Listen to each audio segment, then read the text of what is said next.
In 1600, a group of London merchants gathered in a small office. They pooled their money together, about £70,000. Their goal was simple: buy cheap spices in India and sell them for profit back home. 200 years later, that same company ruled India.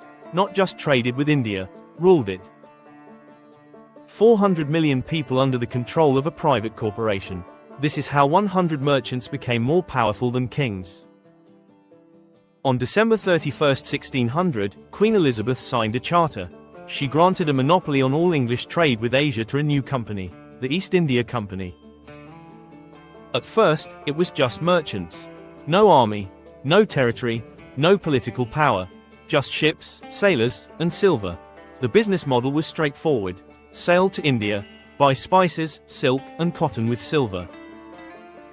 Sail back to England, sell everything for massive profits. The first voyage made a 300% return. Investors were ecstatic, but there was a problem. The Dutch controlled most of the spice trade in Southeast Asia. They had faster ships, better guns, and zero tolerance for competition. In 1623, Dutch soldiers tortured and executed 10 English merchants at Amboyna. The message was clear: stay out of our territory. The English had two choices: give up on Asia entirely, or pivot to India where the Dutch were weaker. They chose India, and that decision changed everything.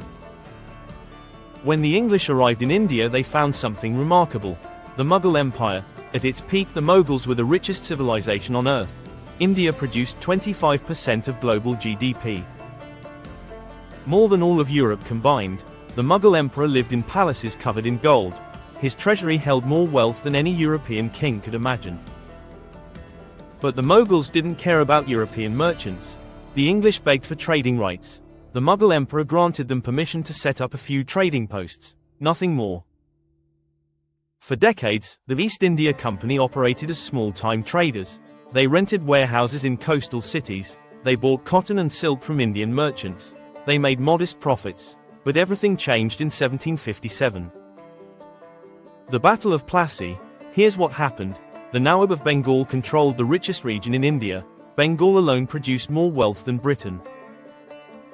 The Nawab grew suspicious of the English merchants. They were building forts, stockpiling weapons, and acting like they owned the place. He demanded they stop. The East India Company refused, so the Nawab attacked. He had 50,000 soldiers. The company had 3,000. It should have been a massacre, but the company did something brilliant. They bribed the Nawab's top general, Mir Jafar. During the battle, Mir Jafar's troops stood still. They didn't fight. The Nawab's army collapsed. The company won. And suddenly, a private corporation controlled Bengal, the richest region in the world. After Plassey, everything changed. The East India Company wasn't just a trading company anymore. It was a government. It collected taxes. It controlled courts. It built armies. It ruled millions of people. And it did all of this for profit. Here's how the system worked. The company forced Indian farmers to grow cash crops: indigo, opium, cotton. Then the company bought these crops at artificially low prices. The farmers had no choice. If they refused, the company's soldiers would burn their fields. The company then sold these goods at massive markups. Opium alone made them £15 million per year. That's over $2 billion today, every single year. But ruling India was expensive. The company needed a private army. By 1800, the East India Company had 260,000 soldiers. That was twice the size of Britain's entire military. Think about that. A private corporation had more soldiers than the British government. These weren't British soldiers either. 90% were Indian men called sepoys. The company paid them cheap wages to conquer their own country. And the conquering never stopped. Every decade, the company invaded another Indian kingdom. They'd make up an excuse. The local ruler was corrupt, or unstable, or threatening British interests. Then they'd invade, loot the treasury, and add another region to their empire. But here's what the company really cared about: dividends. Every year, the company sent millions back to London. Shareholders got rich. Company executives became the wealthiest men in Britain. They bought massive estates, entered parliament, and influenced policy. Meanwhile, in India, people were starving. Between 1770 and 1771, Bengal experienced a massive famine. 10 million people died, one-third of the population, and the East India Company kept collecting taxes from the dying. When farmers couldn't pay, the company seized their land. The company didn't cause the drought, but they made the famine catastrophic by prioritizing profits over relief. They shipped food out of Bengal while people starved. Back in London, investors barely noticed. The dividends kept coming, but the company had a problem. Debt. Ruling India was more expensive than anyone predicted. Wars, armies, administration. The costs spiraled. By 1773, the company was bankrupt. They begged the British government for a bailout. Parliament said yes, but with conditions. The government would now oversee company operations. The company could keep ruling India, but London would watch closely.